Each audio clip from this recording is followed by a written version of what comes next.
like to take this 4-lane highway, the easy highway. It has fucking signs, it has restaurants. We all love that 4-lane highway. We always step over the shovel. And all I did was I picked up that fucking shovel, and that shovel, I made my own path. And you may have big boulders and shit. They may be getting 200 miles up the road faster than you. But going through this path of life, this journey over here that you make yourself, that's incredibly difficult. What comes out the other end of that motherfucker is some glorious shit that you can't even explain to people. And we're afraid. Bottom line is, most of us, even the people who have all these theories and shit, it's easier to accept the fact that I'm just not good enough.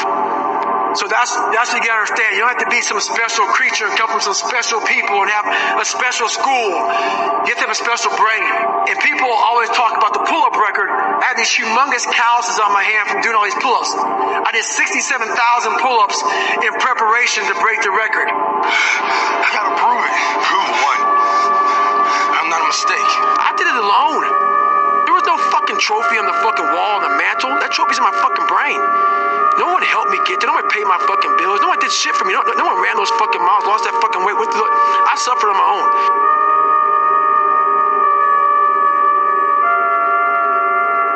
Now when I go to heaven, what I want God to look at me and say is, let's say I walked up at 300 pounds. And God says, hey man, great job, you made it to heaven. And he rips this page down from Brian Underwood. And now it says David Goggins' chart. He rips it down, throws that paper to the side. And he says, look at this. And I'm reading it. I go, what is this? He goes, how much do you weigh? 300 pounds. What did you do? I was a pest control guy for 40 years. He says, this is what you were supposed to be. You know what I'm saying?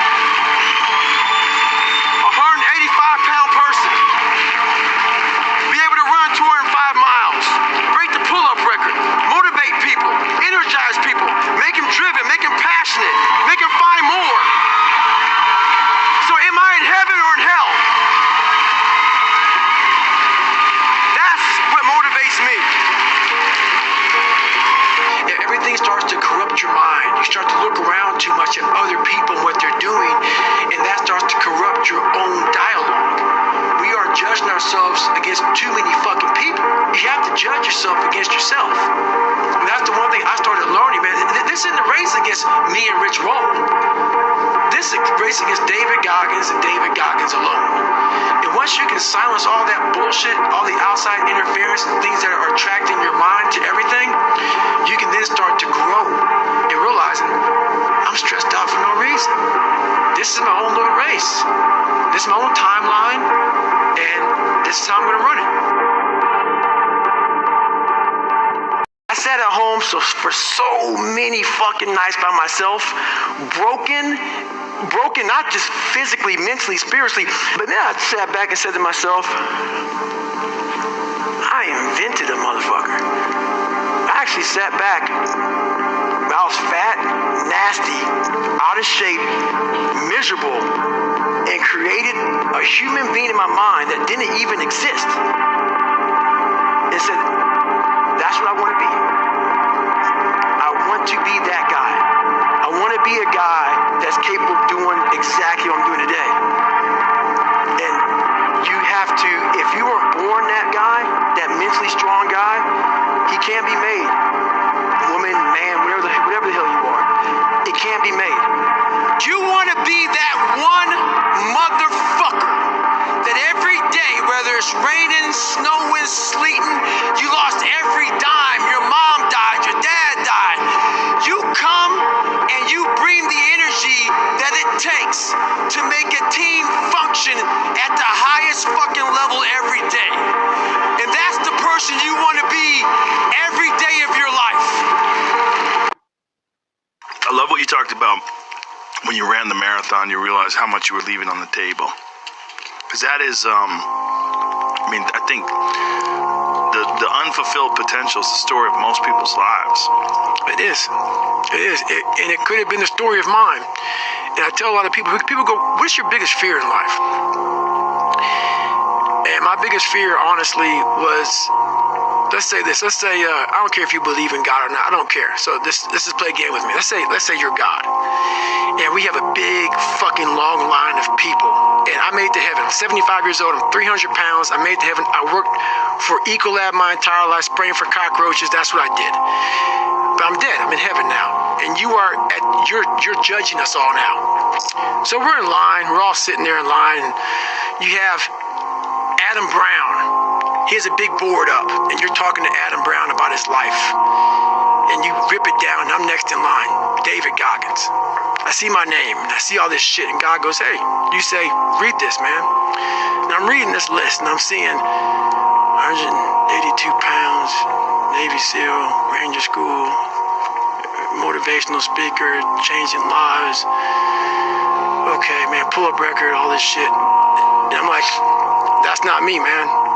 And God looks at me and says, that's who you were supposed to be. And as far as regrets and things I wish I would have done different,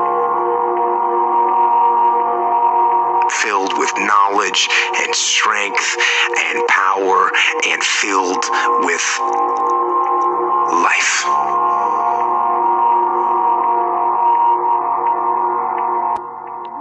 It's painful to understand how much of what you're doing isn't productive. So I'll give you an example. So I've done this a couple of times with classrooms full of students. Usually when I'm lecturing about career development, say, okay, how much time do you waste? So then I get the class to vote. How many of you waste 10 hours a day? It's like 10% of the kids will put up their hands.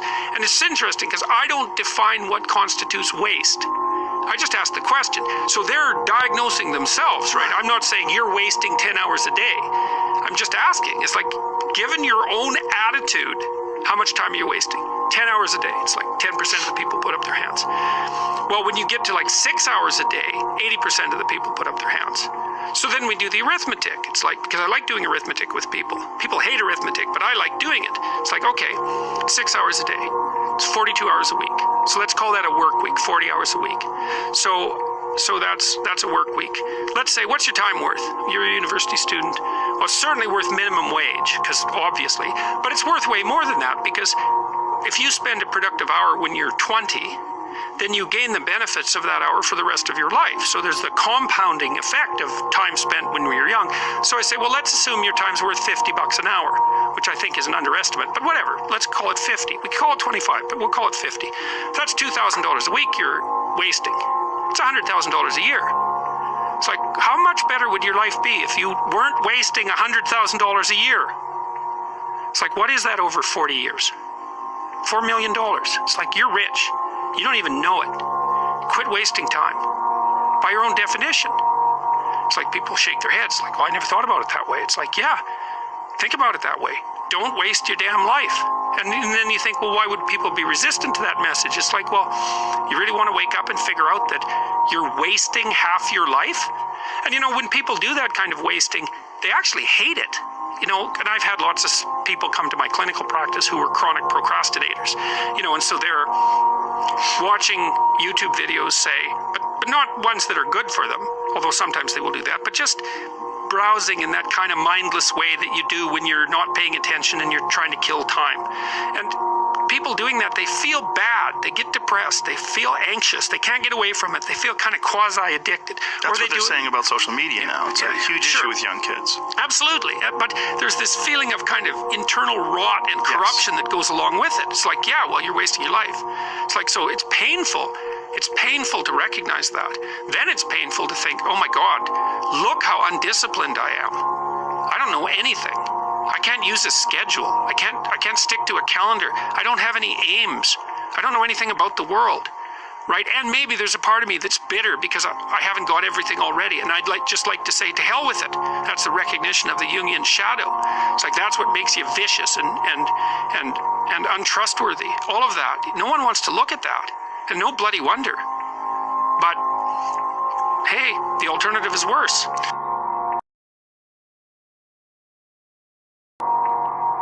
I've actually always found something to be very true, which is most people don't get those experiences because they never ask. I've never found anybody that didn't want to help me if I asked them for help. I always call them up. I called up, this will date me, but I called up Bill Hewlett when I was 12 years old. and he lived in Palo Alto. His number was still in the phone book. And he answered the phone himself. He said, yes? He said, hi, I'm Steve Jobs. I'm 12 years old. I'm a student in high school, and I want to build a frequency counter. And I was wondering if you had any spare parts I could have. And he laughed, and he gave me the spare parts to build this frequency counter, and he gave me a job that summer in Hewlett-Packard, working on the assembly line, putting nuts and bolts together on frequency counters. He got me a job in the place that built them. And I was in heaven. And I've never found anyone who said no or hung up the phone when I called. I just asked. And when people ask me, I try to be as responsive, to pay that debt of gratitude back. Most people never pick up the phone and call. Most people never ask. And that's what separates sometimes the people that do things from the people that just dream about them. You gotta act. And you've got to be willing to fail. You've got to be willing to crash and burn. With people on the phone, with starting a company, with whatever. If you're afraid of failing, you won't get very far.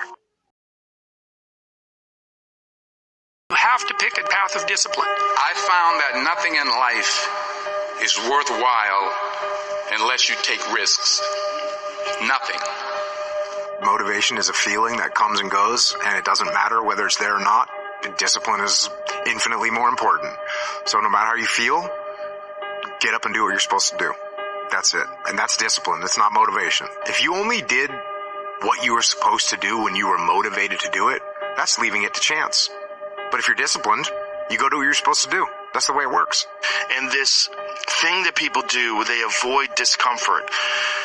It sounds ridiculous, but then it just creates more discomfort. You don't realize that in embracing discomfort and forcing yourself to do something very uncomfortable that you can control, like an ice bath, like a sauna, like a run, like a workout, you are eliminating another form of discomfort. I torture myself physically. I'm always working out. I'm always exhausted. I'm always taking ice baths. I was in the sauna before I got here today. I'm always doing something. Always. I never have a day where there's not some kind of struggle. If I have a day where I just lay around, I'm like, this is weird. Like, it's one of the things that I have to do on vacation. When I get up in the morning, whenever I'm on vacation, the first thing I do is work out. I'm like, I gotta do this, otherwise I'm not gonna be able to enjoy this time off with my family. I gotta get up before everybody else, and I gotta work out hard. Look, when you're a kid, you're all potential. It's chaotic potential. It can manifest itself in any number of ways. And maybe you don't want to give that up. So you're like Peter Pan. You want to be a kid forever because you don't want to give up the potential. And you look out in the world and all you see are Captain Hooks, who've lost a hand, who are chased by death because that's the clock in the crocodile. It's already got a taste of him. He's terrified by death and he's a tyrant. Well, I don't want to grow up to be that. So I won't be disciplined at all. Well, that's no good because the way the potential transforms itself into actuality is through discipline. Our minds are like a fucking garage. And the garage, if you open a garage and it's all cluttered up, it's all fucked up, you can't put your car in there. You got fucking boats and you got fucking kids' toys and shit everywhere. But if you organize that fucking garage and you put everything in its rightful spot, you can put that car in there. You can put two cars in there. You can put bikes in there. And that's like with the mind. People talk about discipline and fucking determination and fucking, repetitions and all this shit. Consistency. Why people fall off the wagon so often is because their mind is full of shit. There's no room in that mind for discipline. There's no room for consistency. They may do it once or twice, but then the mind takes over and that cluttered fucking garage comes in. And then it's like a circuit breaker, man. A circuit breaker just overloads and fucking sparks. And our minds, that's our mind, man. It's like a fucking circuit breaker that has so much shit in it, you keep on loading it, you can't put any more into it. Clearing space in your fucking mind so that you have room for all those discipline. Waking up early, taking those, because they do mean something. But we don't get to that fucking dark matter that is keeping you from clearing out that mental garage. Well, I don't know what to do. It's like, that's okay. Nobody does. Go do something. Do the best thing that you can think of. Put the best plan you have into practice. It's not going to be perfect, and it will change along the way. But it will change partly because you become disciplined pursuing the path. And as you become disciplined, you become wiser. And as you become wiser, you become able to formulate better and better plans. There is no passion to be found playing small and settling for a life that's less than the one you're capable of living.